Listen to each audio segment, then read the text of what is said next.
Welcome to Divorce 911. I'm your host today, Steve Parker, and I tell you what, you're gonna love our topic today. And I'm walking or sitting amongst giants and great friends and mentors and counselors of mine. And I have Wendy Hayes of Mitchell Hayes, a certified divorce financial analyst. I have Dr. Deborah Wilder of the Center for Therapy and Mediation, and Patty Shoemaker of Shoemaker and Shoemaker Law here in Atlanta, family law attorneys. And our topic, as you can see that there's more than just a couple of us here today, is it takes a village in the situation that you're in right now, right? And we love that mindset with our clients. I think it's the best way to serve them. Wendy, you had some thoughts on us getting together to push this content out there. Get us started with that. How do you think that looks? So what I've found with many of my clients is most of my clients have been married for a minimum of 10 years. And so during the course of their marriage, they have made many decisions that impact their finances and their family. And to do that, they've enlisted the help of many different types of professionals. And when they find themselves going through a divorce, they're trying to dismantle years worth of financial decisions in a relatively short period of time when they're emotionally perhaps not prepared to be making those types of decisions. And so what I find is that it takes a village of professionals and people that can help them and guide them through that process and help them get to the other side of that. And then on the back end, it's also going to take a new village of people to help them move on with their new life so that they can have what I refer to as the revised happily ever after. Right. Make chapter 2 or 22 look better than the one they're leaving. Right. Patty? No, and that's a great point that Wendy makes, because a lot of spouses that I represent that are going through a divorce, and sometimes it's a spouse that was not aware of the finances or wasn't the breadwinner. And so part of the process for them, the emotional process is, and it's emotional and it's financial, it's will I be okay? Mm-hmm. And what is this going to look like for me, both going through the divorce and after the divorce and going into the future? So and we talk about that with our clients.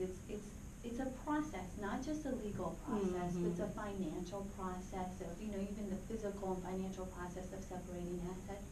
And it's also an emotional process of dealing with all these emotions and getting through this and, okay, I will be okay. And this is what it's going to look like and how they get through that.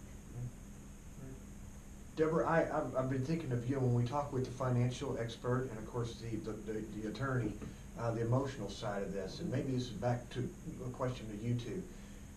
Do you think which one would be the first person y'all rather have them talk with? Yes.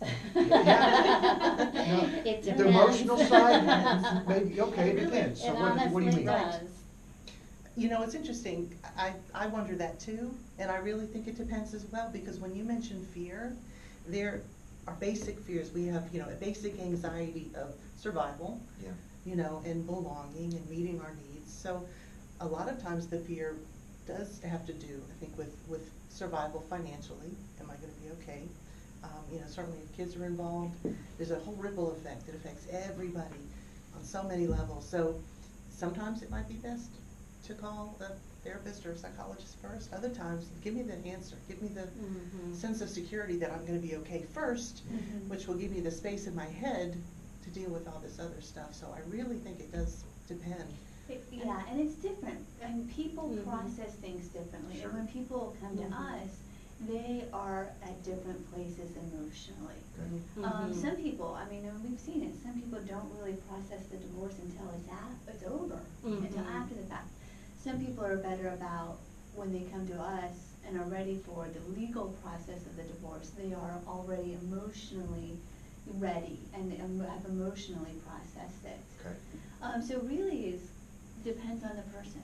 Depends on the individual. It very much does, and I've had an inordinate number of clients in the last couple of months that have come to see me because they were not the one that handled the finances in the family, and they wanted to know, can I do this? Can I get divorced and still eat? And so once they get that answer, then they're ready to go the next step, which is to contact an attorney. Right, which is very important Mhm. for the legal process, because a lot of times if they're afraid and not sure that they're going to be financially okay, that will hinder us in being able to come to a resolution in the divorce Mhm. because of Mhm. the fear, the anxiety, the insecurity, and that will block us, in the legal process without, keep us from getting to a fair resolution. Right. Right, that's where my head was with it, with the question, because there's a lot of fear and anxiety behind the whole process. So again, I threw it out there wondering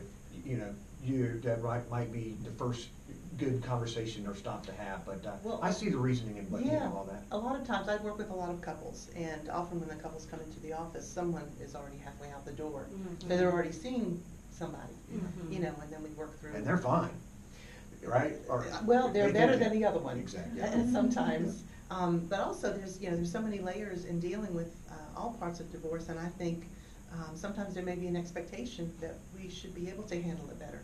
Mhm. With one or two people, but, and there's a lot of pressure, There is, and one of the other aspects that I see sometimes is that it's an expensive process to go through. There is just no shortcutting that, right? But sometimes it's worth it to invest a little bit more money to make sure that you do it right, instead of having to go back and modify it at a later date, or because you made a mistake that can't be rectified later. And I know that that's hard for people to grasp when they're, again, in such an emotional state and having to make so many decisions and spend so much money at one time. And that's a great point, Wendy, because do it right the first time, because Mhm. there's a lot of things you can't come back and fix later Right. or Yeah. modify later, particularly with property division and even with some aspects of alimony. So you're absolutely right. It's a little daunting when you start thinking about it, particularly if you're scared and insecure about the whole process and what's going to happen, to pay the money up front to make sure it's done right. But if you don't, it could have a long-term impact for you. Right. I think it's up to the village leaders, right, to make sure that the person and individual, we're gonna have our radar on, that this is more of a legal question. I think we need to get you with the doc right now, Mhm. and financially, we got that taken care of. You got into this process over a long period of time. I think that's a good topic to bring up, is to have some patience right here, right now. Right. It's not gonna get better tomorrow. No, it's gonna take quite a while, and it is ongoing. Yeah, the divorce ends, but then, Right.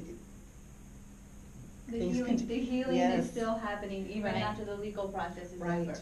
And the finances are still Exactly. healing even after the divorce is over. And you're trying to build a new life and to give your children, if they're still at home, stability as well. So Mhm. it is a definite evolution that Right. has to happen. Folks, listen, Wendy, you said it well.